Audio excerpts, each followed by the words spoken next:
Okay, so right now I'm going to be reading pages 186 through 204. This is all Justin's view, so yeah, I guess. Uh, Justin, sometimes I think my head is so big because it is so full of dreams. Olivia's brother. The first time I meet Olivia's little brother, I have to admit, I'm totally taken by surprise. I shouldn't be, of course. Olivia's told me about his syndrome, has has even described what he looks like, but she's also talked about all of his surgeries over the years, so I guess I assumed he's been more normal looking by now. Like when a kid is born with a cleft lip and has plastic surgery to fix it, sometimes you don't even tell, except uh, for the little scar above his lip. I guess I thought her little brother would have some scars here and there, but not this. I definitely was not expecting to see this little kid in the baseball cap who's sitting in front of me right now. Actually, there's two kids sitting in front of me. One is totally normal looking kid with with curly blonde hair, named Jack, and the other is Augie. I like to think I'm able to hide my surprise. I hope I do. Surprise is like one of those emotions that can be hard to fake, though. Whether you're trying to look surprised when you're not, or trying not to look surprised when you are. I don't know. I shake his hand, I shake the other kid's hand. Don't want to focus on his face. Cool room, I say. Are you Via's boyfriend? He says. I think he's smiling. Olivia pushes down his baseball cap. Yo, is that a machine gun? The blonde kid asks. Like I haven't heard that one before. And we talk about Zydeco for a bit. And then Via's taking my hand, leading me out of the room, and soon, close the door behind us, we hear them laughing. I'm from Brooklyn, one of them sings. Olivia rolls her eyes as she smiles. Let's go hang out in my room, she says. We've been dating for 2 months now. I knew from the moment I saw her, the minute she sat down at our table in the cafeteria, that I liked her. I couldn't keep my eyes off of her. Really beautiful, with olive skin and the bluest eyes I've ever seen in my life. At first, she acted like she only wanted to be friends. I think she kinda gives off that vibe without even meaning to. Stay back. Don't even bother. She doesn't flirt with like some of the other girls do. She looks you right in the eye when she talks to you, like she's daring you. So I just kept looking her right back in the eye too, like I was daring her right back. And then I asked her out and she said yes, which rocked so much. She's an awesome girl and I love hanging out with her.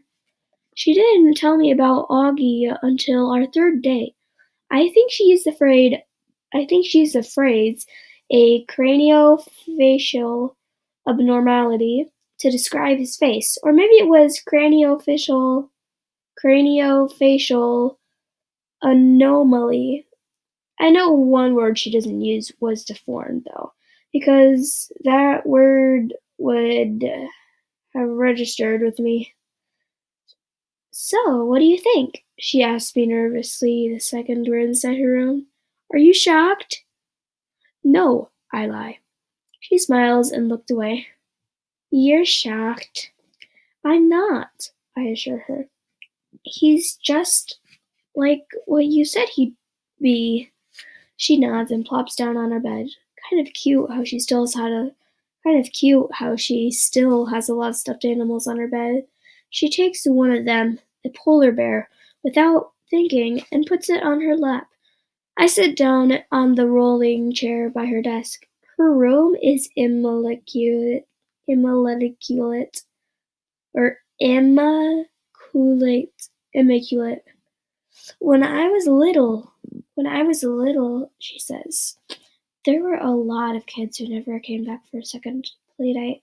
I mean, lots of kids. I even have friends who would come to my birthdays because he would be there. They never actually told me this, but it would get back to me. Some people just don't know how to deal with Augie. I nod. It's not even like they know they're being mean, she adds. They were just scared. I mean, let's face it, his face is a little scary, right? I guess, I answer. But you're okay with it? She asks me sweetly. You're not too freaked out or scared? I'm not freaking out or scared, I smile. She nods and looks down at the polar bear on her lap. I can't tell whether she believes me or not, but then she gives the polar bear a kiss on the nose and tosses it to me with a little smile. I think that means she believes me, or at least she wants to.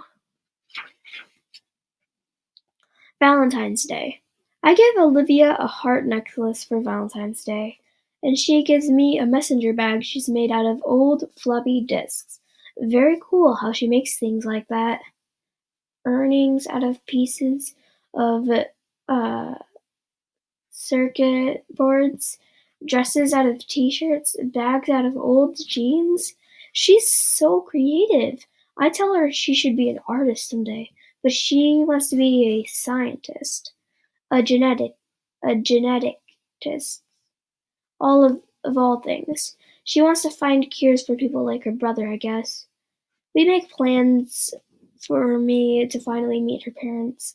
A Mexican restaurant on Amsfort Avenue near her house on Saturday night. All day long I'm nervous about it.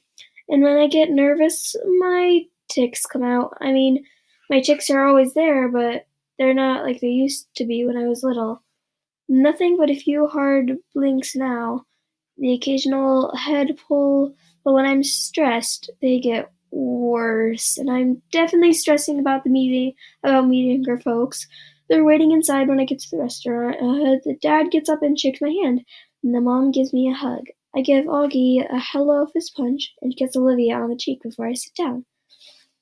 It's so nice to meet you, Justin. We've heard so much about you. Her parents couldn't be nicer. Put me at ease right away. The waiter brings over menus, and I notice his expression the moment he lays eyes on August. But I pretend not to notice. I guess we're all pretending not to notice things tonight. The waiter, my tics, the way Augie crushes the tortilla chips on the table and spoons the crumbs into his mouth. I look at Olivia, and she smiles at me. She knows. She sees the waiter's face. She sees my text. Olivia is the girl who sees everything. We spend the entire dinner talking and laughing. Olivia's parents ask me about my music, how I got into the fiddle, and stuff like that. And I tell them how I used to play classical violin, but then I got into Appalachian folk music, then the Zydeco, and they're listening to every word like they're really interested. They tell me to let them know when the next time my band's playing a gig so they can come listen. I'm not used to all the attention, to be truthful. My parents don't even have a clue about what I want to do with my life. They never ask. We never talk like this. I don't think they even know I traded my Baroque violin for an 8-stringed hard-anchored fiddle 2 years ago. After dinner, we go back to Olivia's for some ice cream. Their dog greets us at the door. An old dog, super sweet. She'd thrown up all over the hallway, though. Olivia's mom rushes to get paper towels while the dad picks up the dog like she's a baby. What's up, old girlie? He says. And the dog's in heaven. Tongue hanging out, tail wagging, legs in the air at awkward angles. Dad, tell Justin how you got Daisy, said Olivia. Yeah, says Augie. The dad smiles and sits down in a chair with the dog still cradled in his arms. It's obvious he's told the story lots of times, and they all love to hear it. So, I'm coming home from work, from the I'm coming home from the subway one day, he says. And a homeless guy I've never seen in the neighborhood before is pushing this floppy mutt in a stroller. And he comes up to me and says, "Hey, mister, wanna buy my dog?" And without even thinking about it, I say, "Sure. How much do you want?" And he says, $10. So I just give him the $20 I have in my wallet, and he hands me the dog. Justin, I'm telling you, you have never smelled anything so bad and... 1 minute, what's happening here? What the heck?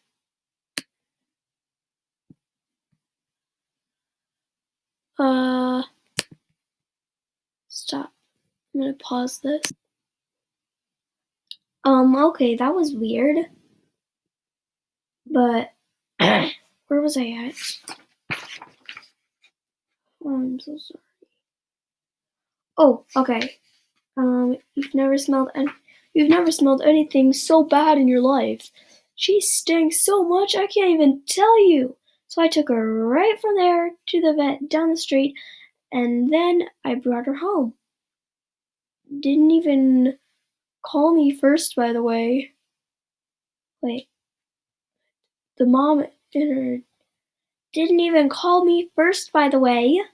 The mom interjects as she cleans the floor to see if I'm okay with his bringing home some homeless guy's dog. The dog actually looks over at the mom when she says this, like she understands everything everyone is saying about her. She's a happy dog, and she knows she lucked out that day finding this family. I kind of know how she feels. I like Olivia's family. They laugh a lot. My family's not like this at all. My mom and dad got divorced when I was 4, and they pretty much hate each other. I grew up spending half of every week with my dad in my dad's apartment with and Chelsea in Chelsea, and the other half of my mom's place in Brooklyn Heights. I know I exist for as long as I can remember. I've what? What? I know I exist for wait. What? No, I have half a brother who's 5 years older than me and barely knows I exist. Ugh. For as long as I can remember, I felt like my parents could hardly wait for me to be old enough to take care of myself. You go to the store by yourself. Here's the key to the apartment. It's funny how there's a word like overprotective to describe some parents, but no word that means the opposite. What word do you use to describe parents who don't protect enough? Underprotective? Neglectful? Self-involved? Lame? All of the above. Olivia's family tell each other, "I love you," all the time. I can't remember the last time anyone in my family said that to me. By the time I go home, my tics have all stopped. Our Town. We're doing a play, Our Town, for the spring show this year. Olivia dares me to try out for the lead role, the stage manager, and somehow I get it. Total fluke, never got any lead roles in anything before. I tell Olivia she brings me good luck. Unfortunately, she didn't get the female lead, Emily Gibbs. The pink-hair girl named Miranda gets it. Olivia gets a bit part and is also the Emily understudy. I'm actually more disappointed than Olivia is. She seems almost relieved. "I don't love people staring at me," she says, which is sort of strange coming from such a pretty girl. A part of me thinks she maybe blew her audition on purpose. The spring show is at the end of April. It's mid-March now, so it's less than 6 weeks to memorize my part. Plus rehearsal time. That plus practicing with my bass. Plus practicing with my band. Plus finals. Plus spending time with Olivia. It's going to be a rough 6 weeks, and that's for sure. Mr. Davenport, the drama teacher, is already manic about the whole thing. Will drive us crazy by the time it's over, no doubt. I heard through the grapevine that he's been planning on doing the Elephant Man, but changed it to our town at the last minute. And that kind of took a week off our rehearsal schedule. Now looking forward to the craziness of the next month and a half. Ladybug. Olivia and I are sitting on her front stoop. She's helping me with my lines. It's a warm March evening, almost like summer. The sky is still bright cyan, but the sun is low and the sidewalks are streaking with long shadows.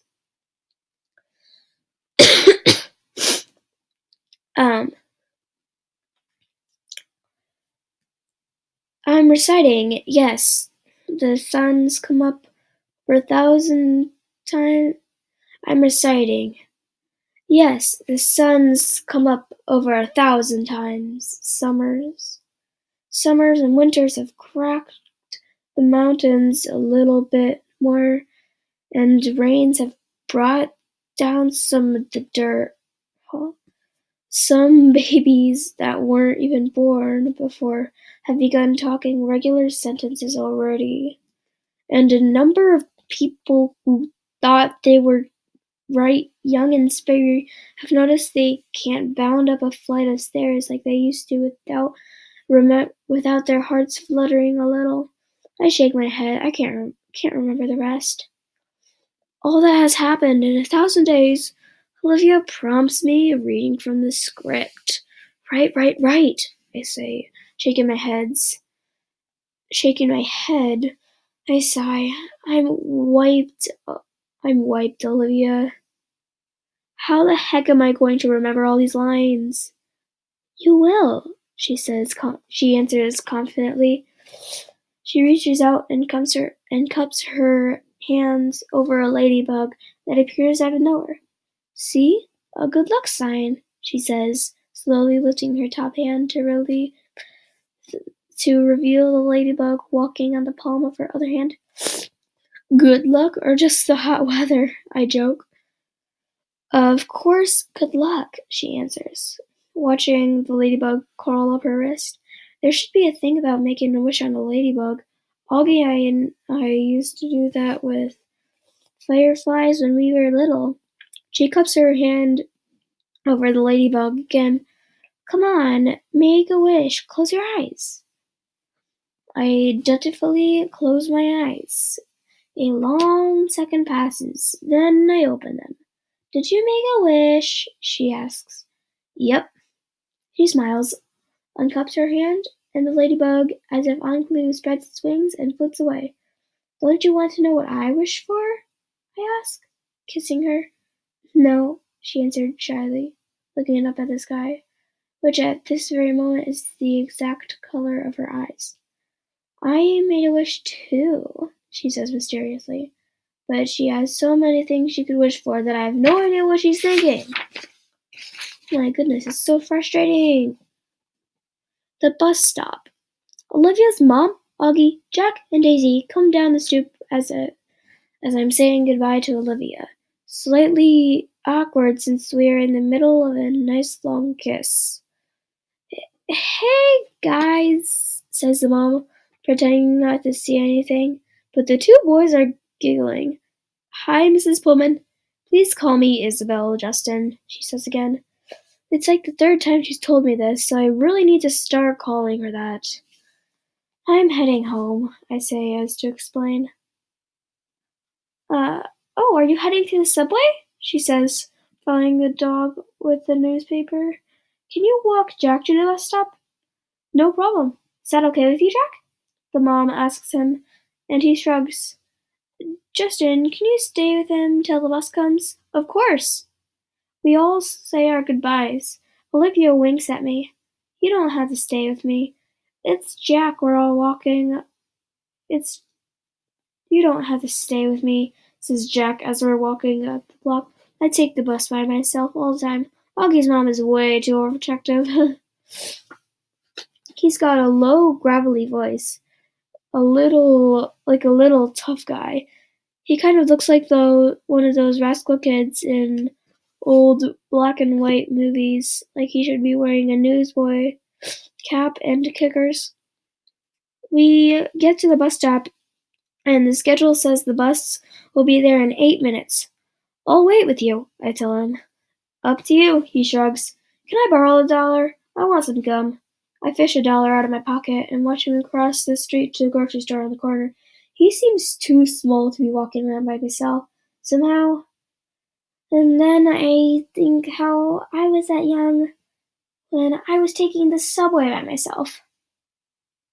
Way too young.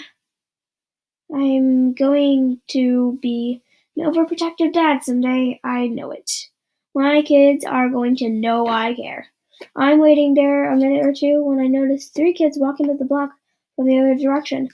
They walk right past the grocery store, but one of them looks inside and nudges the other 2, and they all back up and look inside.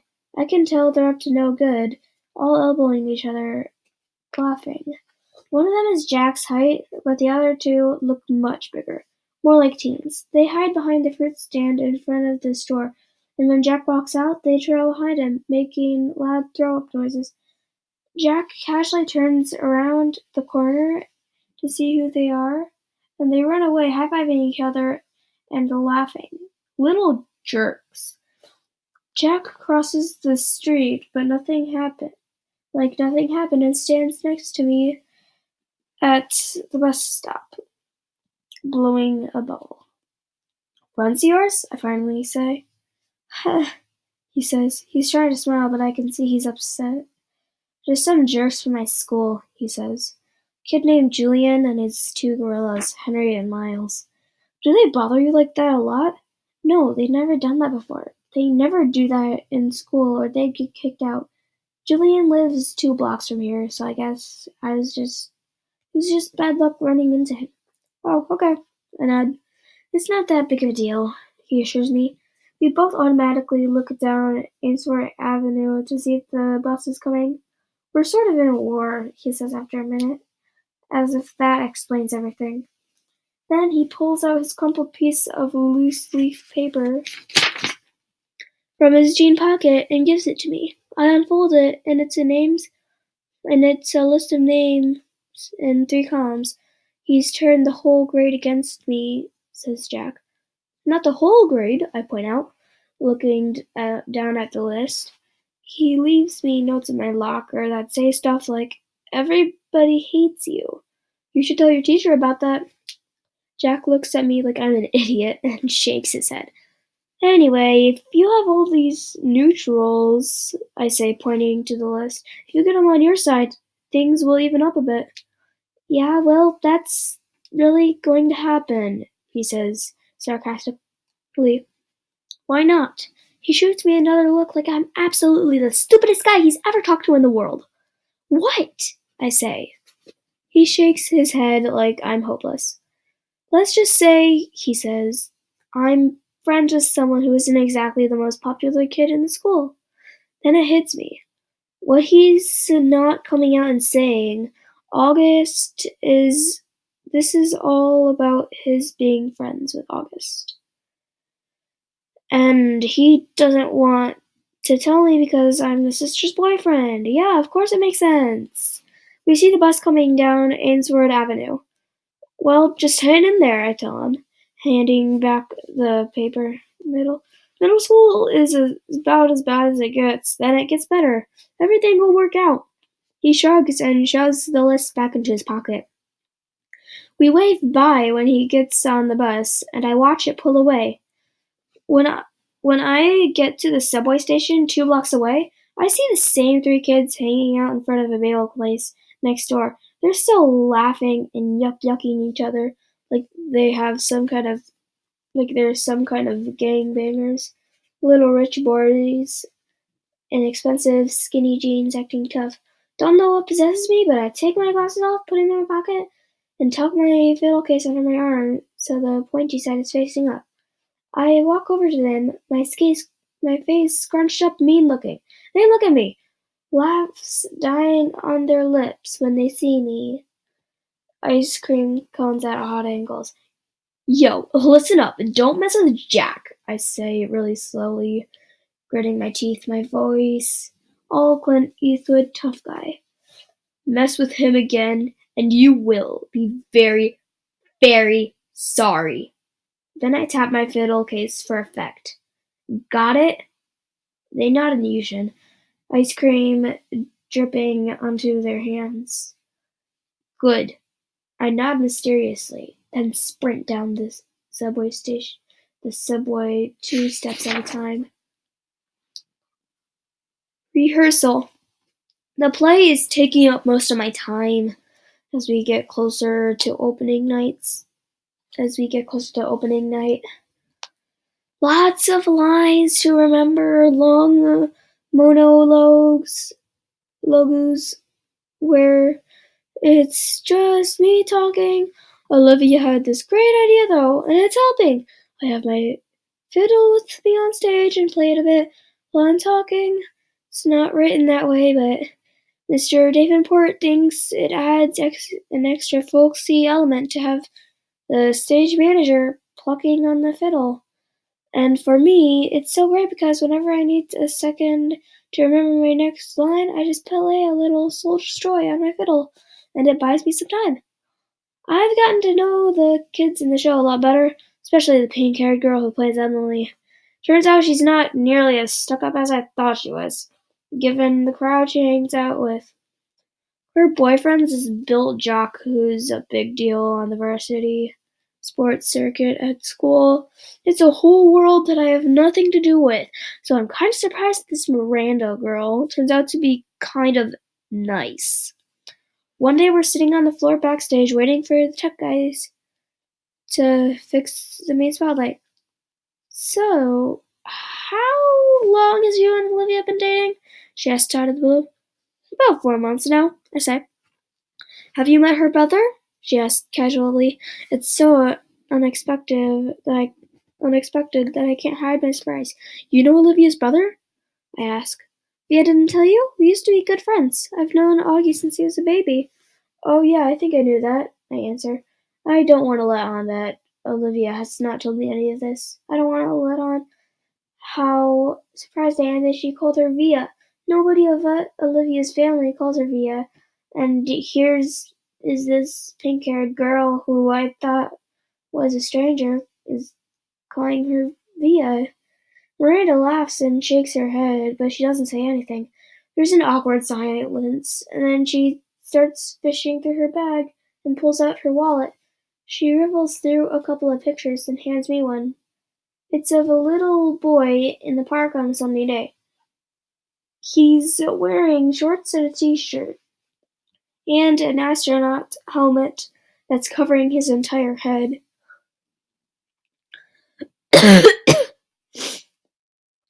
um, it was like 100 degrees that day, she says, smiling at the picture.